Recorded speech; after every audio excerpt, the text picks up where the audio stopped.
Justice, peace, and a path to prosperity, I believe that America's best days can still be ahead, and I want to lead us forward. Join me now in the Reid Revolution.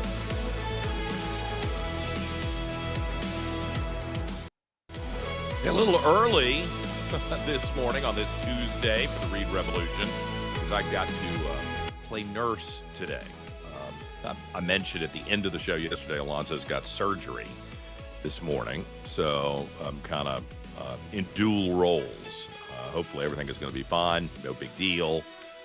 But the next couple of weeks, I'll be in my little suit here doing the show, and then back in the other rooms of the house taking care of a patient who I think is going to be kind of unhappy with the situation. You know, this is what happens when you get into your 30s and you're still playing football with 20-something-year-olds is eventually you're going to, your body's going to give out. And I keep warning against that. But when you're an athlete and this is what you love to do, I guess that's what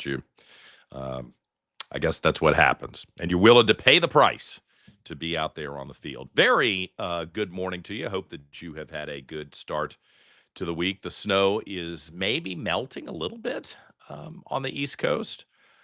I talked to a couple of folks who had almost 2 feet of snow right on the coast of North Carolina, and they said that they spent most of yesterday taking shifts digging out, and I guess we'll see whether the temperature gets high enough where the sun can melt some of this snow and folks can get out. When it hits the mid-Atlantic, it's not like Chicago, it's not like Boston, it's not like New York City, it's not like Philadelphia where they just have stuff and people to dig out. It takes a little bit more of an effort to dig out if it's a significant snow form. The snow apparently has not stopped the monks. Have you heard this story? There's a group of monks. I don't know where they're from. I should know where they're from, but I don't know where they're from. But they have whoever their marketing people are have done a great job. Because out of the blue, this group of monks who are walking 2,500 miles across the United States, it's Monks for Peace. Okay, fantastic. They have been marching, walking in a single line all over the country. And yesterday, after some delays with snow, they wound up in Richmond. Now, I think you see the picture here. This is Governor Abigail Spanberger, the new Democrat governor, welcomes the Buddhist monks to Richmond City Hall. And this was their 100th day of the Walk for Peace as they arrived in Richmond. And I have to tell you, huge crowds, wherever they went yesterday. I saw the photos, and we'll talk about this a little bit later in the show. I don't think that any of this is fake. Huge crowds turned out to see the monks.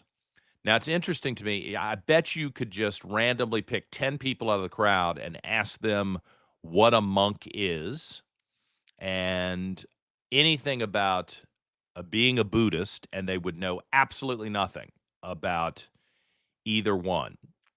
But it is remarkable to me that, and this I spent some time in Tibet, so okay, for whatever that's worth. I'm a step ahead of the average person on what it means to be a monk and being a Buddhist.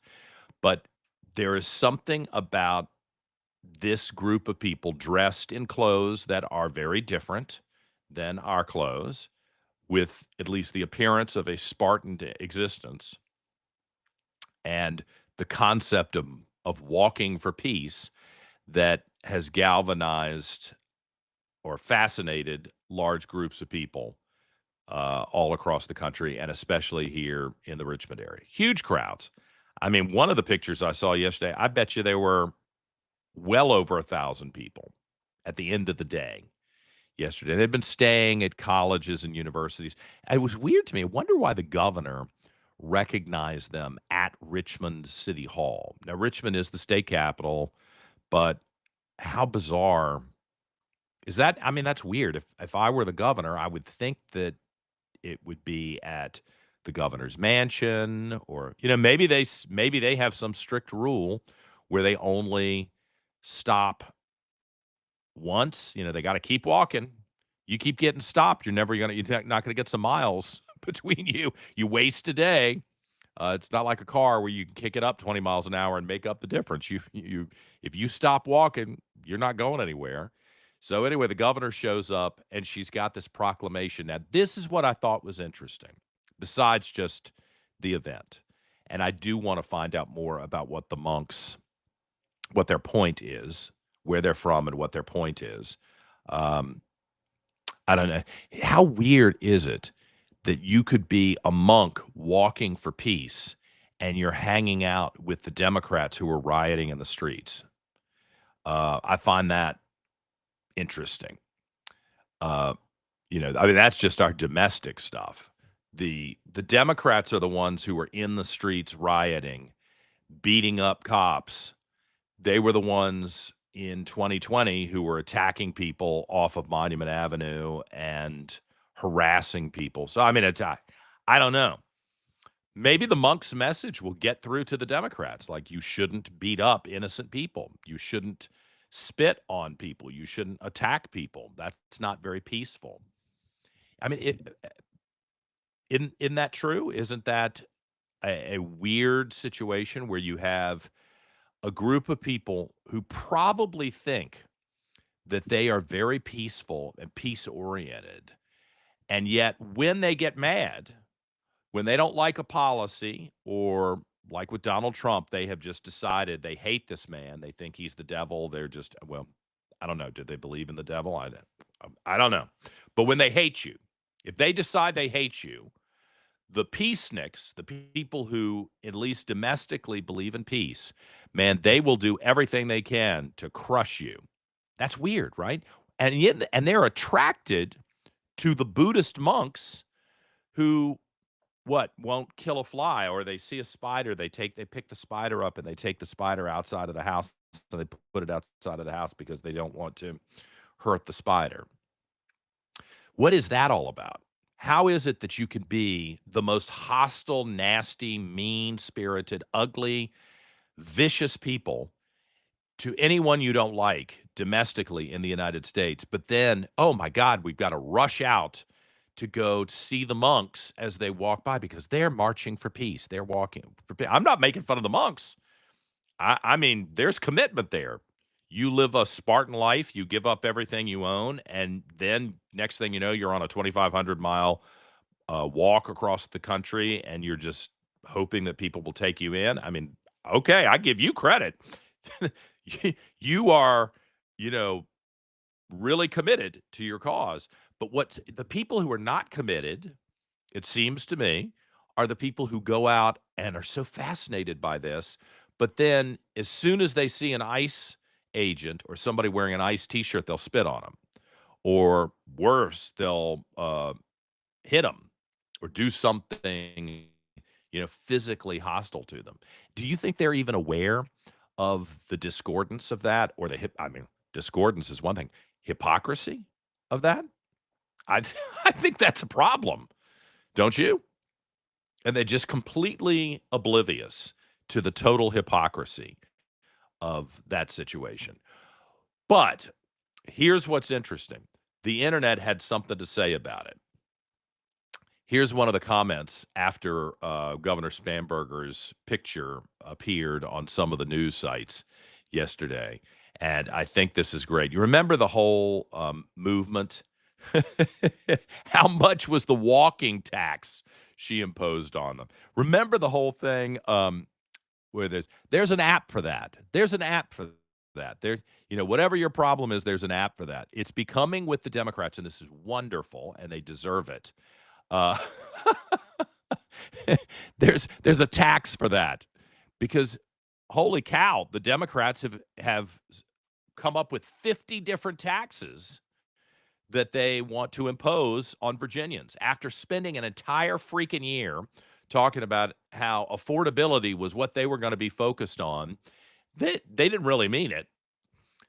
They arrive at the Capitol with a Democrat governor, a Democrat House of Delegates, and a Democrat Senate, and the only thing they can come up with is ways to tax the hell out of you. And people have noticed. So the other sign there that I was going to mention is that the little sign that the governor is holding up is a 1099 form.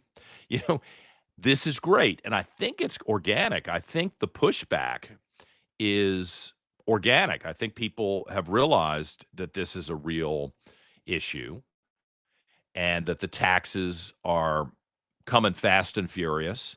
I mean, come on. When you're trying to tax somebody's Uber Eats at 4.8% or their Amazon delivery. God, some days I have 4 or 5 Amazon packages on my front porch. You're going to tax every one of them with an additional 5% tax? Are you kidding me? Who thinks that? First of all, that does nothing to help with affordability. But really, if you're a politician, how stupid can you possibly be? How dumb, how arrogant, how obnoxious, how greedy can you possibly be when that's your solution to rising costs, is to add an additional tax to something that most people use a couple of times a week, in some cases every single day? Are you crazy? Are you crazy? I mean, or maybe you just figure we're not going to say anything about it. Or I mean, a 5%, maybe if it was a 1% tax, nobody would notice it. A 5% tax, people are going to notice that. And the fact that you would even propose it, I mean, I hope Governor Spanberger is smart enough and strong enough to veto that or kill that. But why isn't she out there denouncing this proactively? Like, oh, no, hell no, this is not, no, we're not going to do that. I don't know who came up with that idea. I do not approve. You should just stop even pushing it because that's dead on arrival on my desk. That's what I would be doing. Even if it was my own people. Oh, hell yeah. I would be out there telling you this is going nowhere. Not a chance that we're increasing taxes. And I would hearken back to what I said during the campaign. Like, my focus is on making things more affordable for the people of Virginia. No tax increases on daily activities or functions. You know, no tax on your gym membership. That they proposed that. No tax on getting your dog groomed at the groomer. No, they proposed that. No tax on the Amazon deliveries. No tax on the Uber Eats. You know, we're not going to tolerate that. But do you hear anything from her? She's gone strangely silent, except for this. She shows up for the monks yesterday. Okay. You're going to weasel yourself in there and get a couple of pictures with the monks, and that will somehow make you look good. Right before your mob-like friends go back out on the street and decide whatever the next thing is that they're going to beat people up over, you know, set buildings on fire. I mean, I really do need to make sure you understand. I'm never forgiving the behavior of my neighbors in 2020. People have bad ideas all the time. Totally fine. People say things that are stupid or they're angry and they say things. I am pretty forgiving. You know, people make mistakes. It's okay. Setting buildings on fire, putting ropes around statues and pulling them down just because you don't like the people. And that's different from voting to take them down. I might still disagree with your decision, but at least that's a civilized way to do this. What happened in Richmond in 2020 is totally unforgivable. And all of these really nice people who pretend to be nice revealed who they really were in 2020. They're one step away from being the mob that sets up a guillotine and cuts your head off in the streets. I'm not being bombastic about that. I think that could happen. I think we are on the verge of that type of behavior. And you know what? It's not coming from the conservatives. Might in the end, could in the end. At some point, I'm telling you, there's going to be a line that's crossed. And I think all of the scuzzbags who are out in the streets who have gotten very used to behaving really badly with no consequences because the prosecutors won't do anything and the cops aren't allowed to arrest them. I think they're going to look up and go, oh, wow, where did the Green Beret guy come from? Where did the Navy SEAL guy come from? He hadn't been here before. No, because at some point you're going to cross a line, and the people who are holding together the civilized component of our society are going to say, to hell with this. We're going to break the seal on it. And that's not going to be good for anybody.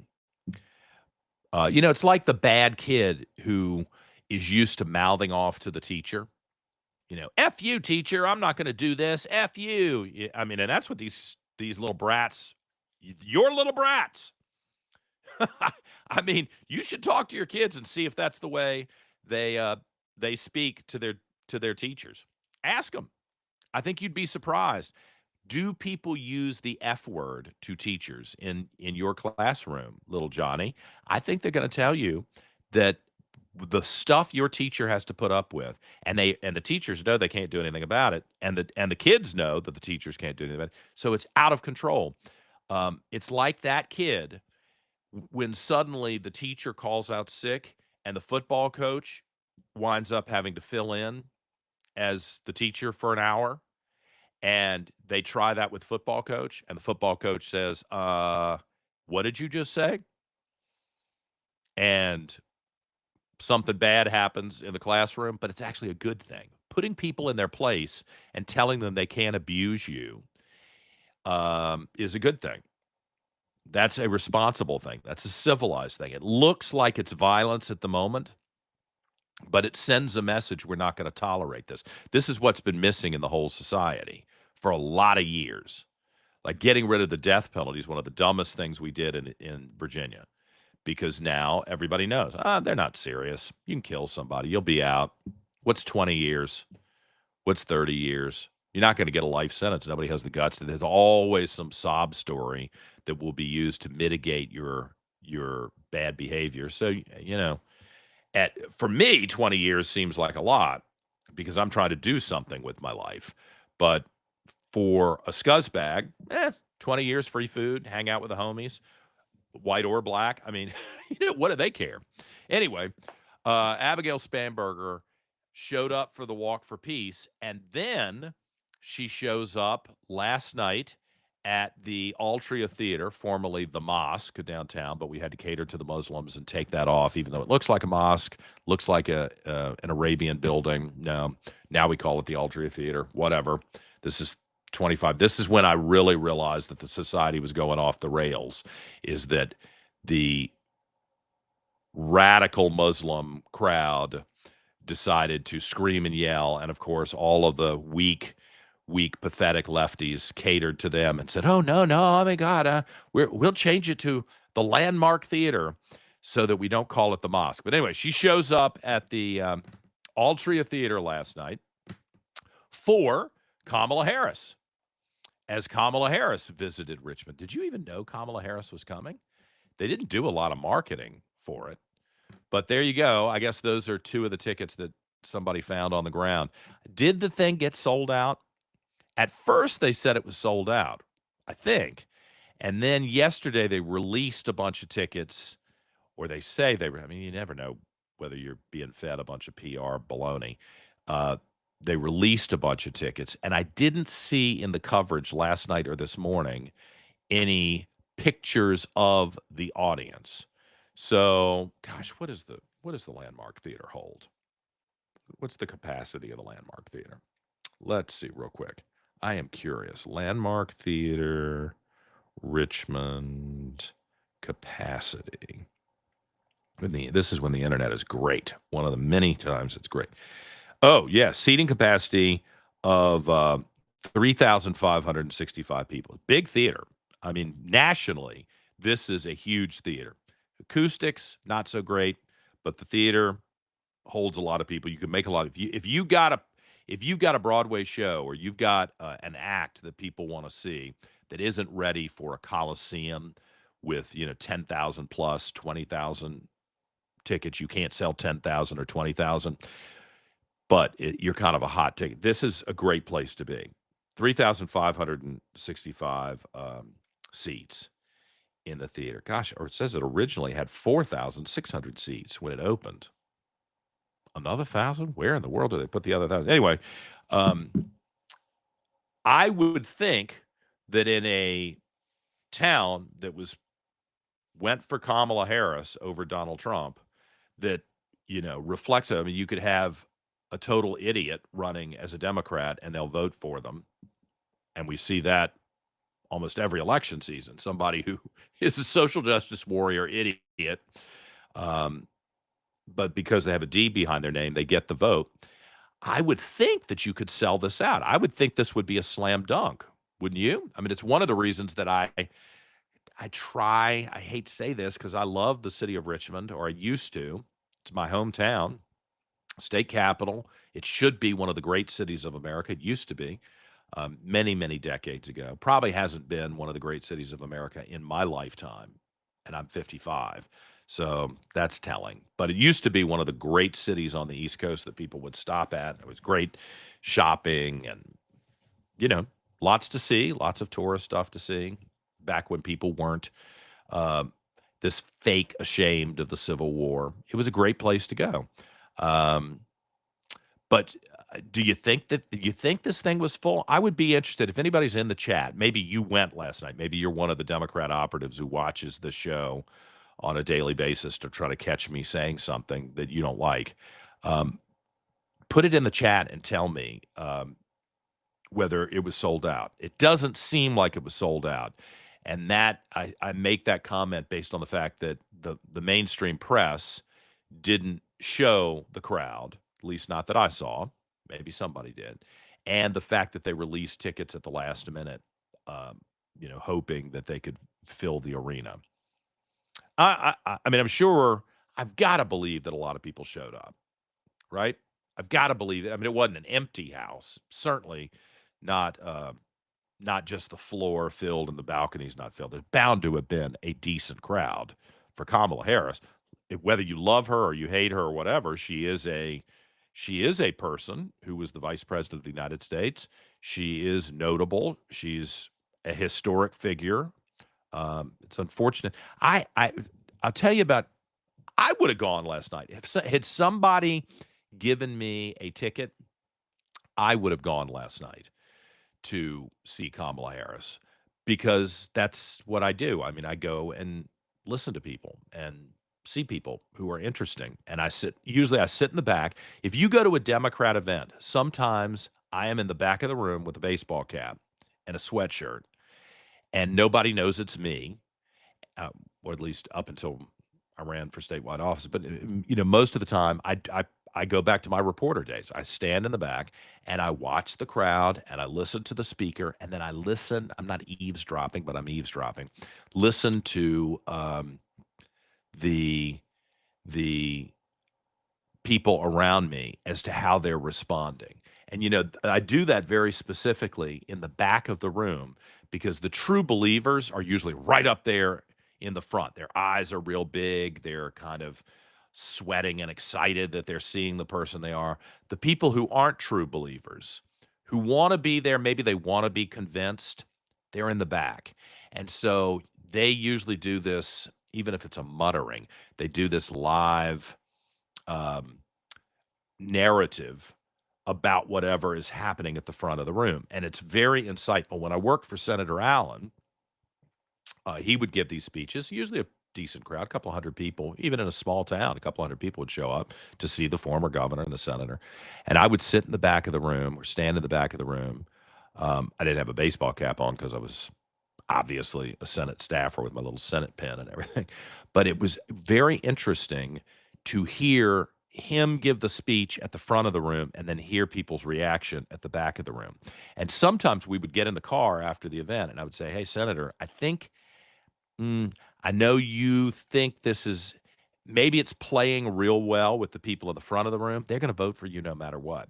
But in the back of the room, let me tell you what the response was, or let me tell you what people were saying, or just the reaction is different than the front of the room. And if you're running for office, you have to not just play to the people in the front of the room, you have to play to the people in the back of the room because you need all of them to vote for you. So I don't want to say it's the trick because I don't like that. That's a bad word.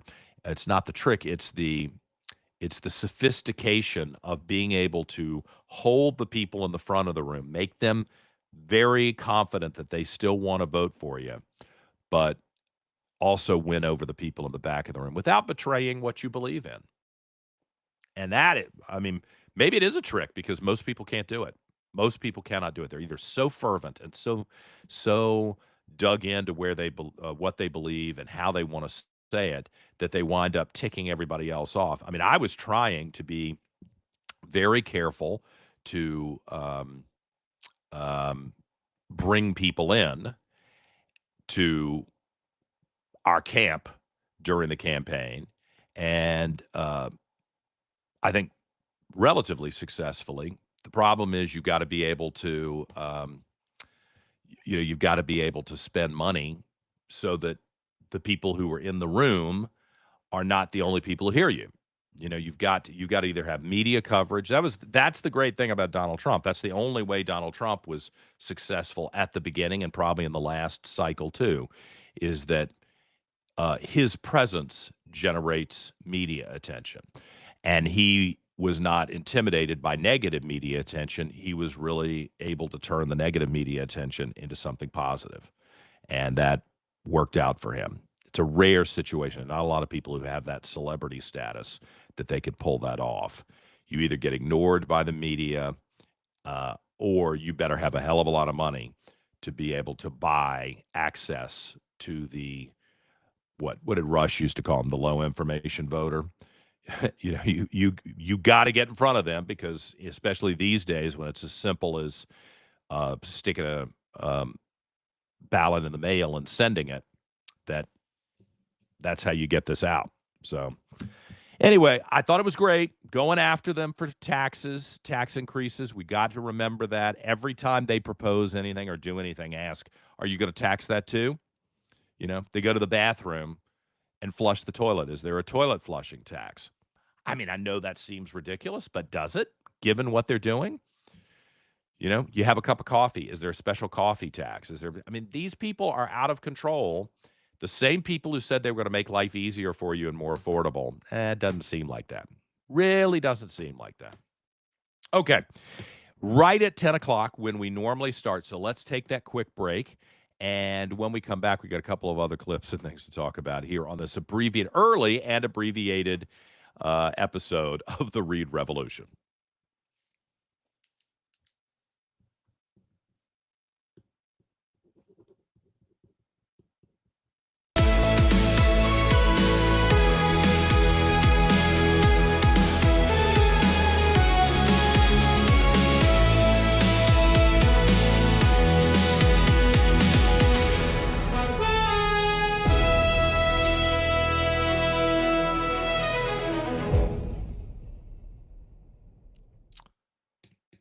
Okay, we are back Tuesday morning.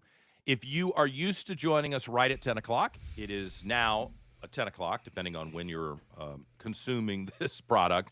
And I've already done a half hour because I've got to play nurse this morning or this afternoon because Alonzo's got to go in and get surgery today.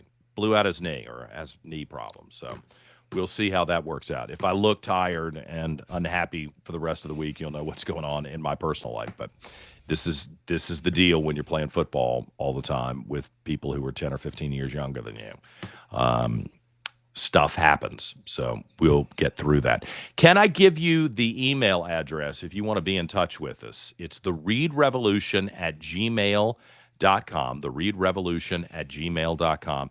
If you've got a topic idea, if you have a news tip, and if you would like to advertise on the program, we've had a lot of people who have said, hey, you're getting pretty good numbers. I think it was Dan who told us that we had 4 million people in the first 3.5 weeks. I don't even know what the final number was for January. We started January 5th, so that's 5 days out.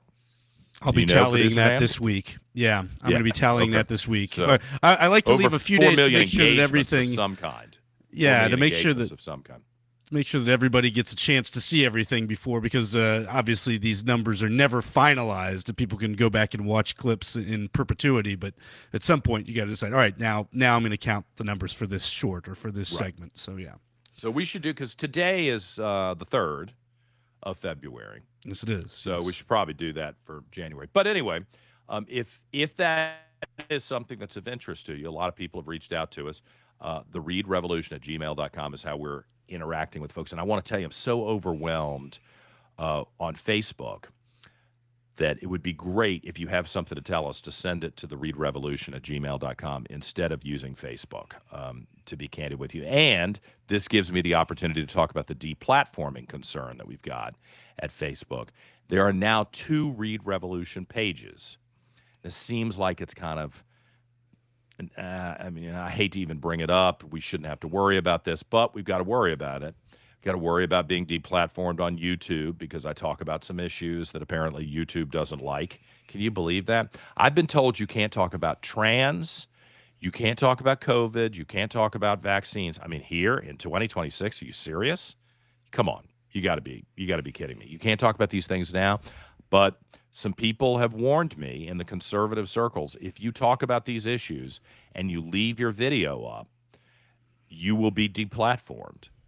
I mean, how do you talk about modern American society without talking about those issues? But this is the worry. So there are 2 pages now. One This is the new one, Reid folks. Revolution with John Reid. That is the original page that's got a pretty significant number of people. And then we're moving to this page. And it would be good if, please, if you're willing to, if you would follow both pages. The second one being the one that will be the primary page eventually for this program, the Reid Revolution. So what, as of yesterday, it was 2,000 followers. I mean, that's nothing in the grand scheme of things. We got to get that number up. So if you're watching on the regular page with 30-some thousand people plus, if you wouldn't mind looking up the Reid Revolution and following that one too, please, that would help me. And then it's a little less likely that the computer spots the word trans and dumps us off of the platform completely. Can you believe that? That's what we're dealing with. We're still dealing with that craziness. And then we've added Rumble. We're on X. What else? YouTube. What else, Producer Dan? Facebook, YouTube, X. We're working on Rumble. Rumble does not make it terribly easy for us to stream. I talked to Alonzo last night. Okay. Because, we were up in D.C. Yeah. So we had 2 hours up and 2 hours back. And we've got to reshare the clips on Rumble. There's only one clip on Rumble. Yeah, we need to get the clips up. That he put up. So those have to go on Rumble, and I think that will open the access. And I don't understand. This is a whole new world, the way these companies have set this up. I mean, I know you don't want a bunch of random people, especially with the leftists who are very good. They don't care about the rules. If you give them an opportunity to jam trash in, they will do that. Thank you, Nancy Doran, for wishing Alonzo well at the surgery. He will appreciate that, and I do too.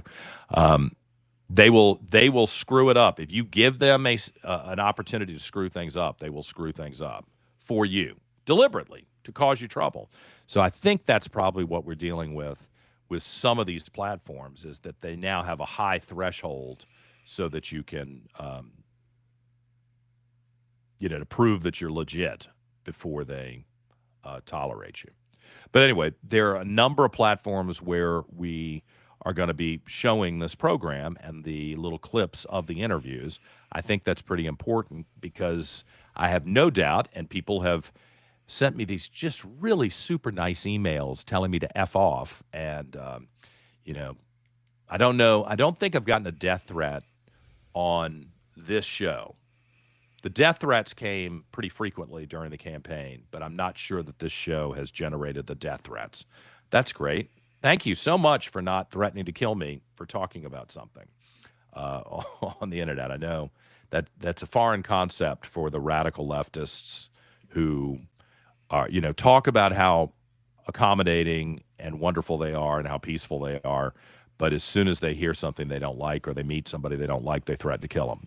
It's weird. It's a weird. Wonder how you justify that in your head. But they seem to have come up with this equation in their head that they are so morally justified that eliminating the people they don't like is completely legitimate, right? And the Republicans are supposed to be the fascists and the Nazis, right? Okay, I see what you're doing. See what you're doing, and I'm going to call it out. But did you hear anything about a Kamala in Richmond? I didn't even know she was coming last night. I looked when we were looking over things this morning to prep for the show. I saw some news stories about it from, I think, December, when maybe it was announced. I don't know. Yeah. But I had not seen anything until yesterday evening, and I didn't even know it was last night with regard to what I saw on social media. And so, Kamala's coming to Richmond. It didn't seem to get a lot of traction. No. At least with our people. But I feel like I get some bleed over from the crazy wackos into my feed, and I didn't see anything about her coming. Yeah. So, hey, Jim, follow it on both pages, please. And Facebook is probably the primary place, because that's the best place to watch it, just because the numbers are a little higher as we try to grow. So thank you for asking. Yeah, it was weird. And Abigail Spanberger, the governor, showed up last night for Kamala's speech. I wonder what that was all about. I'm trying to think through strategically from a political standpoint. That's her crowd, though. Those are the people who voted for Kamala certainly voted for Abigail, right? No question. Even though they were very angry that a strong black woman was an elected president, and that proved how racist everybody was. They had an opportunity to vote for a strong black woman with Winsome Sears, but of course, no. They pick and choose which strong black woman they want to vote for, right? Kamala, who can't get a sentence out that makes sense, is the strong black woman with a D behind her name. So it's imperative that you vote for that strong black woman. But then you get somebody like the sitting lieutenant governor at the time, Winsome Sears, a Marine, for God's sake, and an immigrant. Oh, my gosh, you would think that they would just be, having an emotional reaction to this, orgasm about it, because she's so perfect. It's everything that they love. She's a black woman. She's a military person. She's an immigrant from Jamaica, and then they didn't vote for her. Yeah, and clearly knowledgeable on the issues based on the debate in which she. I mean, personally, one can argue about the temperament and the interrupting styles. I know that was controversial with folks, but nobody that I saw said, "Oh, this woman doesn't have a mastery of the subject matter." I mean, she was really on her game as far as the topics were concerned in that debate. She knew what she was talking about. Well, they just wanted to vote for a Democrat. Yeah. It's Democrats. Leftist Democrats, and before you get mad about it, if you're watching this, ask yourself whether this is true. You're all about minorities as long as they're Democrats. You're all about blacks as long as they're Democrats. You're all about women as long as they're Democrats. You're all about the gays. Take me, for example. You're all about the gays as long as they're Democrats. Now, if they're Republicans, special brand of hate. Some issues, yeah. Oh, to hell with that. Yeah. They have no interest. Yeah, just ask Clarence Thomas. In any of that. Right, Clarence Thomas, brilliant jurist, and they dump on him and treat him to this day. They don't even give him the baseline respect that I would offer to anybody who's on the Supreme Court, even if I despise them. Yeah, best is a relative term. Going to the Kennedy Center, where Ruth Bader Ginsburg would come into the Kennedy Center, and everybody would just, "Oh my God, it's Ruth Bader Ginsburg!" Oh, and I would stand there. I didn't say anything. I wasn't nasty about it. I'm not getting a standing ovation. She's not performing. There's no reason for me to do that. But then, if you were to see Clarence Thomas in D.C., people were vocally nasty to the man, and they would call him racial slurs.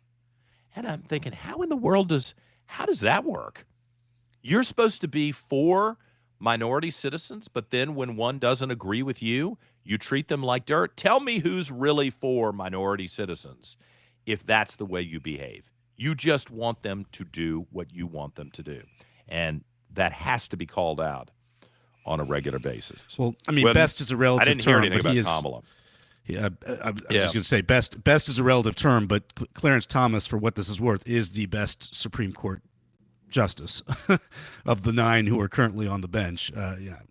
I might say the least objectionable, but yeah. I'm curious if anybody went to Kamala last night, if you've got thoughts on it. I would have gone. I wouldn't buy a ticket, but if somebody had offered me a free ticket, I would have gone. I wouldn't have been in the front row. I would have sat in the back to listen to what people have to say. I wonder what she covered, or whether it was kind of scripted and blah. I've been to a couple of those things where you feel like the person really isn't. It's just performative. They're going through it and making some money. I hear she bought a new house, so I guess she's not hurting for money. Where did she do that? This is another thing the Democrats do to take care of their own. If you're a Democrat and you lose, the big companies will cut a deal with you to make sure you've got a book where you get an advance. It doesn't even matter whether 6 months later they take every copy of the book and they dump it off at Books A Million with a 85% discount. This is a way of making sure that you're taken care of. I wish Republicans did that. I mean, I guess you could make the argument that the Melania movie, there was some sort of billionaire deal between Bezos and Trump to do the Melania movie and to market it. Maybe you could make that. But Melania's movie made a lot of money in the first weekend.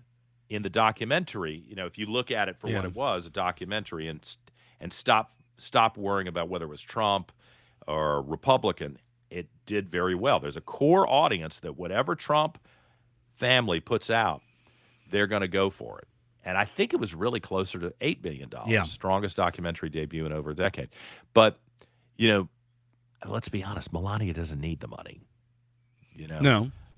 And the other thing that Democrats do is that they take their people and they shelter them. They've created – this is one reason that Trump got rid of the NGO community, non-governmental organization community.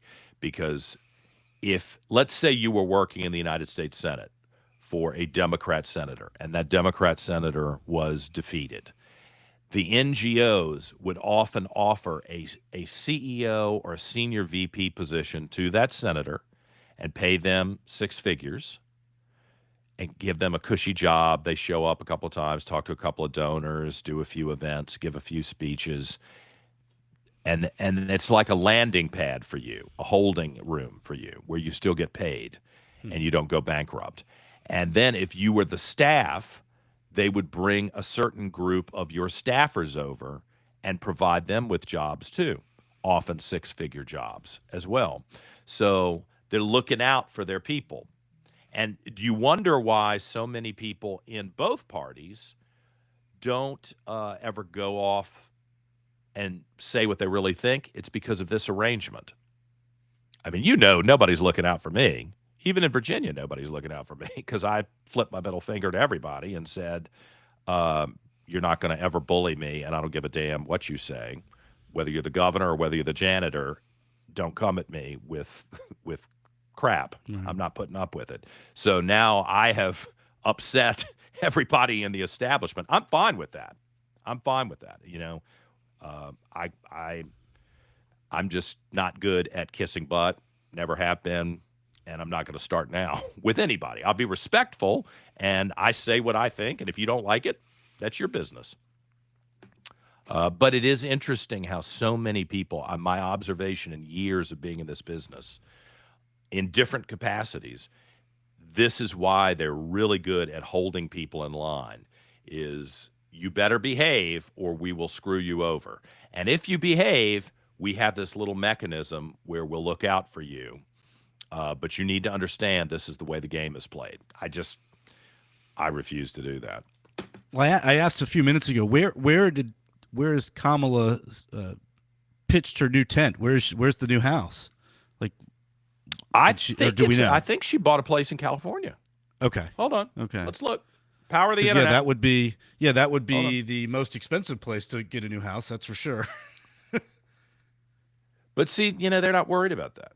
Oh, yeah. Here it is. January 23rd, okay. Kamala. So I thought I saw this. Kamala Harris upgrades L.A. real estate portfolio with an $8 million, 4,000 square foot, 4-bedroom, 6-bathroom. Only $8 million? I'm surprised by that. Hold on. Yeah. In Malibu's Point Dume. Is it Dume? Huh. Harris and her husband, Doug Emhoff, recently dropped a little over $8 million on a Malibu house.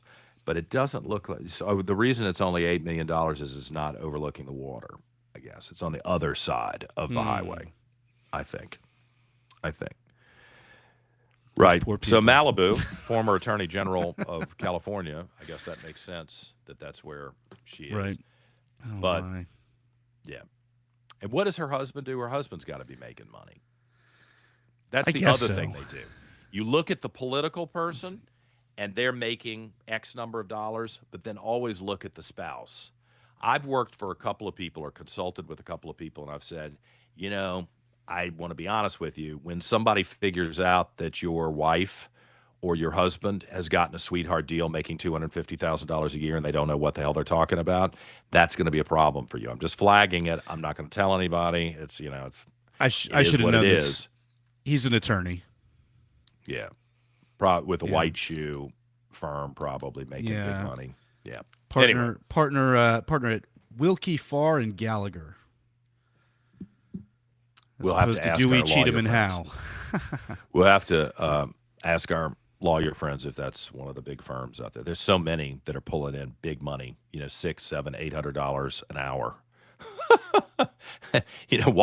While they're driving their car, I'm thinking about your case. There's an $800 bill for the 1 hour Right. drive. I don't know if anybody's ever encountered that. But I would have gone to Kamala. Yes. I did. There was no tape of it. Did anybody tape it? I'm sure I they're not couldn't supposed find to tape it. anything. At least Okay. rummaging around this morning, I couldn't find anything on social media. Well, or we'll look and on the see. internet. Kamala Harris in Richmond, apparently not a sellout. Okay. But I'm always interested in what people have to say. I went and saw the spokesperson for the Soviet Union, for goodness sakes, and sat in the front row so that I could hear what that guy had to say. And here's the thing, hear what they have to say without a reporter or a commentator telling me their impression. I like to think for myself. You can't go to everything. You can't talk to everybody, so you're dependent on some filters to tell you who's important and what's important and offer some sort of analysis. But I would have been very interested in going to Kamala for this reason. Is she charming in person? I don't think I've ever been to a Kamala event. I don't think. I watched a lot of stuff on C-SPAN where I do enjoy C-SPAN because, again, you're seeing the unedited version. And usually they start the camera a little bit before the person speaks, whether it's in the hallway or it's on the stage, and they keep the camera going so you can kind of see whether they're a jerk or not. And without the editing, you can tell whether they're capable of creating an original thought and expressing an original thought, or whether they simply step up to the podium, read the speech, and then they leave and they hate everybody in the room and they don't want to talk to them, which you often encounter. Well, obviously, I want to tread carefully here. Do you? But I'm not convinced of that, producer Dan. You're not convinced, that's Some right. of the stuff you've said in the last few days. That's treading true. Yeah, carefully does I have not held back. What's Mark Levin's line? That's right. I said it. I stand by everything that I've said, of course. But Kamala at least had the reputation in maybe recent years. I won't necessarily say right now, but at least in recent years, of being very attractive to heterosexual I think she's attractive males. So I think that she, compared to a lot of, no offense, compared to a lot of women in politics, she is attractive. Yeah, and so I'm sure that Presents herself she well. could put on the charm in that way, at least once upon a time, if not still. I don't know. Oh, you're but, saying sexually. I don't want to go that far, but but she's a beautiful woman, or certainly was a beautiful woman. I don't think anybody. I don't think anybody would say that Hillary Clinton's going to walk into a bar and men will be interested in pursuing her. No. And I don't mean that in an ugly way. I just, some people are like 10s and some people are 4s and 5s. And You try to, and in politics, it shouldn't matter. It's just not about trying to be alluring in a sexual way to win people over. It shouldn't be about that. But there's also that reality that there's some, and that, there's some people who are so disgustingly offensive looking physically that you can't believe that anybody would vote for them. I mean, a lot of Democrats. I mean, look at the lineup of Democrats at the Capitol in Richmond, for God's sake, and in D.C. It's almost like they want to send someone who is physically repulsive to be at the Capitol. I could go through the names, but I probably shouldn't do that. And I mean, really the obvious example of what we're talking about is probably Alexandria Ocasio-Cortez, who, if she looked like, if she looked like Dianne Feinstein at the end, I don't think anybody would give two you-know-whats about what she had to say. But let's put philosophical differences and ideologies aside. Well, don't think they don't do it about AOC men is very too, attractive. Dan. They do it about men too. I mean, some of the stuff I've seen over the years where there's been, what's interesting, and this is a sexually unfair situation. You could be a really mediocre looking guy, really not well coiffed, not physically imposing, right? And a lot of these women will still be interested in you because I think, I mean, who am I to say, but I think it's because they're attracted to the power. Oh, they're a congressperson. And then suddenly they're interested. I've watched that happen. I mean, there's some guys, they walk in the room, whether they're an athlete or whether they're a politician, people are going to find them like at least notable. You notice, yeah. Yeah, you notice them, and there's something that is physically attractive about them. But then there are a lot of people who are in politics who are pretty mediocre, but boy, they jump up like 10 points as soon as somebody hears that they're in elected office. It's been a weird thing for me to observe over the years. Like, why is anybody talking to that guy? Oh, he's a congressperson? Okay. Right. Yeah, and well, anyway, these things definitely have an impact. Fan club of people who were looking at her from that perspective last night. Again, I don't know contemporarily. I don't know how exactly how old she is now. She's what, in her mid to late 50s? Isn't that right? Somewhere around there. I think she's my age. Okay. She's really. I mean, Vice Attorney General. But they had that Attorney General photo of her from California, and I must admit, she's 61. Okay, wow, she's older than I thought. So, and obviously, very attractive for her age. 61. Yeah, very attractive. And this is before anybody says this is a sexist conversation. I'm not lusting over anybody, but I do comment as a consultant. I would tell people, "Hey, man, look, you're gonna have to do something with your hair, or you're gonna, there is something about you physically that is really distracting, and we need to fix that." I wouldn't ever tell somebody that I was consulting with if they had a beauty mark or something. Oh, you've got to get that taken off. But there are things that are distracting sometimes that prevent you from getting your message out because people are focused on another issue. And a good consultant, and you might be a short-lived consultant because sometimes people don't like it, but a good consultant does that inventory and says, what's interesting, Producer Dan? And it's driving me crazy now. When I was running last year, what was my standard outfit at the radio station every morning? Standard something akin to what you're wearing now, usually with a tie, perhaps. And what about pants? My recollection is, I hope this is the answer you're looking for. My recollection is that you had jeans on a lot of the time. Yes. Right? Yeah. So I'm not showing up to the radio station where no one can see you and where everybody else walks around in flip-flops and shorts and T-shirts. Including me at the time. Really weird.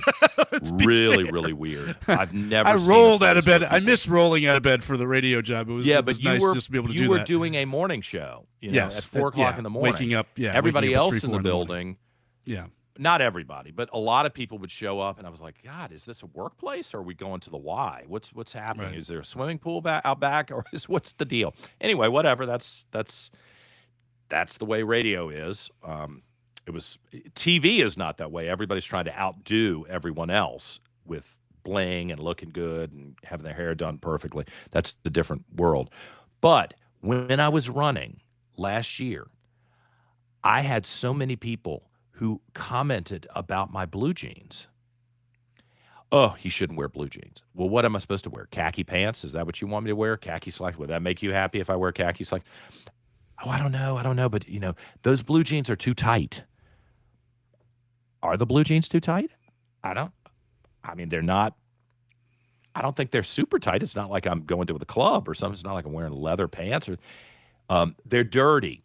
The blue jeans look, well, they're whitewash, right? They're the I don't know what you call them. They're the jeans that have the worn part. They're not just totally blue. Why are you even? I'm talking about whether you're going to be taxed to death and whether the Democrats are going to take over and crush you and your family, and you're ticked off at me because my jeans are too tight.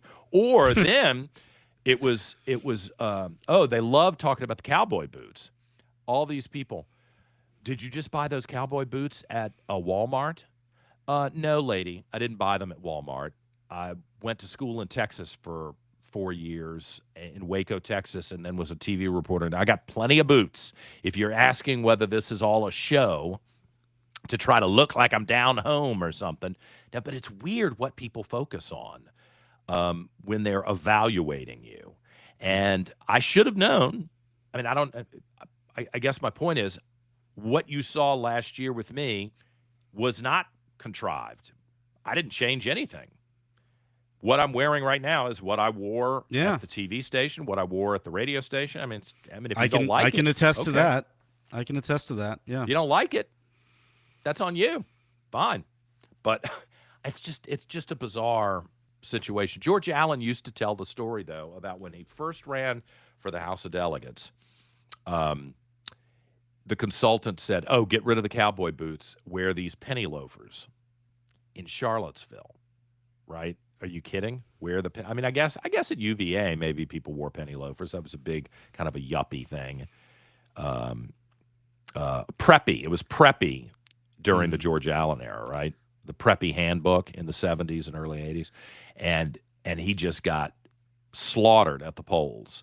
And he made a decision at that point he was never going to do what a consultant said. Right. That he was just going to do whatever he wanted. I'm surprised he ever did anything that the consultant said to begin with, knowing him. Well, me too. Me too. Because he's that kind of fiercely independent. But anyway. Do you want to play? Is this sound from Speaker Johnson on the Trump and Epstein thing? Yeah. Yeah, let's do that here. Let's play that. Okay. President Trump's name appears throughout the Epstein files, including in many of the new documents released this week. Now, we want to stress appearing in the Epstein files does not amount to or imply criminal wrongdoing. But do you have any outstanding questions, given that, about the relationship between President Trump and Jeffrey Epstein? I do not. I've spoken to the president about this privately and personally many times. And he's spoken very candidly and openly to the public. He says the same things privately that he does publicly. He's never had any concern about that. Remember, President Trump was one of the first people that called Epstein out. He kicked him out of Mar-a-Lago, off the property, because he heard of some of the nefarious things he was engaged in. He's never had any concern about that at all. He did at one point call these files a Democratic hoax. But let me ask you about something. Well, what he said specifically was the hoax of the Democrats trying to turn this into a political issue and use it against him. That was wrong. And that's correct. That's what's happening. Have you been surprised over the last few days, all of these pieces of paper redacted? So that redaction is where you black out an email address or somebody's name or some piece of information that would impugn someone else unfairly. You redact it, or there's some information you don't want the public to know. And I don't know what I'm looking at. Do you? Who knows what you're looking at? My head spins with all of the Epstein stuff at this point. I just don't know where to start, what to think, what to believe. The only thing that I can say with absolute certainty is that the story about his death in federal custody is a crock. let me tell you, folks. You don't think he killed himself? Oh my God! Let me. If I don't go that far, let me say this: there is absolutely no way, and I mean no way, that the most important inmate in federal custody, which is what he was at the time, goes several hours, even 1 hour, without guard supervision. Does not happen. Period. Doesn't happen. Huh. So that there causes me to question just about everything, because I know if that's the story they're trying to peddle, I know they're full of it. That does not happen. You feel confident that why do you say that? Because he was on suicide watch, or he was just so important? No, just or he was... guards make rounds in facilities on a regular basis, on an hourly basis. Their eyeballs are on every person in a facility on an hourly basis. If there's just no way on earth, you could get me to believe maybe somehow, some way, the lowest of the low, unimportant marijuana possessor went a couple of hours without eyeballs being on it. There is no way that the most important person in federal custody, with the vested interest of Bill Barr at the time, the secretary of the... But it's New York. It was in New York, at some jail in New York. I guess the big jail in New York. You don't think that's a different situation? I don't. There is no way that with the Attorney General's vested interest, there is no way that an inmate went 4 hours without supervision. Unless something was going. I mean, that is completely irregular as far as protocol. Yeah, does not happen. Well, he died August 10th, 2019. And now we're in 2026, and all these documents are coming out. And I just have a really hard time believing or understanding why, or looking at everything that's coming out and assuming that everything I'm seeing right now is true. This has been such a political hot potato. And with all the things they did to Donald Trump to try to prevent him from being reelected, and quite frankly, to incarcerate him and destroy him so that he couldn't be reelected. I mean, I don't know who's going to run for president next, but you've got to look at that and say, do I have the personal stamina to go up against this machine? And do I have the personal resources to prevent myself and my family from being destroyed if the Democrats come after me? That's what they did with Donald Trump. Are you telling me that the documents that we're seeing today with what, three different leaders at the Department of Justice, under Trump, under Biden, and I hate to say it, but I don't trust anything anybody did under Biden. I think they were all, if not overtly crooked, they convinced themselves that whatever they were going to do that was going to break the law was in the best interest of the country going forward. And that's a dangerous place to allow yourself to be, where I really don't want to do this, but I'm going to do it anyway because I think I've got to stop Donald Trump or I've got to stop the Republicans. Well, is anything that I'm looking at now real? Plus, there's so many people who are pimping out this information on a regular basis who I don't think have any. I mean, how do I know? I could sit here at my computer and create something that looks like an official email or document and show it on the internet. How do you know what you're looking at? Remember what they did to George W. Bush when he was running for president. They showed a draft letter, right? Where I guess he had supposedly he had asked for a draft deferment or something, and the letter turned out to be totally fake. And thank God somebody was smart enough to go, that font didn't even exist at the time when the draft was taking place. And remember, that was the end of Dan Rather's career. Yes, I was just about to say that was accountable. Remember? That was it. That was curtains for Rather. But how do you trust any of this stuff? I mean, this is the real danger. I don't read the Richmond paper anymore. And I hate that because I should be able to read my local paper, but there's just not enough in it, and it's pretty expensive. And I think editorially it's gone really to the left. So where do I get my information? From a bunch of random people on the internet. We should do a show about that and get one of these guys from Media Research Center and a couple of other, like, what are the sources that are trusted, if there are any, where you can get actual factual information, not opinion. That's valuable too. Clearly, I do it every day, but factual information. I don't know where you go for that anymore. I just kind of have to try to piece it together and use my own instincts as a reporter for a long time to say that's BS. This is not. Right. Oh, and by the way, my mom met Dan Rather when she worked at the White House and said that he was an egomaniacal jerk. So, yeah. Well, he was. He was. I met him several times. I worked at a CBS affiliate and went to a bunch of conventions where he was the keynote speaker. I mean, you know, a couple of interactions. You never know what you're dealing with. But I think he was pretty pompous. Yeah, that's last time I saw him. I was at a Republican convention, and he was walking around, and everybody was fawning over him. All the press. Oh, well, he there's loved a legend there. He loved that. There's the legend. I was like, there's the legend, right? He got dumped because he deliberately participated in a fake thing. Well, listen, Dan, we got to wrap this one up. Yes, we I do. got to head to the hospital to get the patient there for his surgery today. So let me give you the email once again. It's the reidrevolution@gmail.com. The reidrevolution@gmail.com. Really would help us if you would follow us on both of our Facebook pages, The Reid Revolution with John Reid, which is the large group, and then the backup page, which will be where we have to shift everything because we've been given some hints about a deplatforming problem, The Reid Revolution. So if you'll follow us at both, give us a like.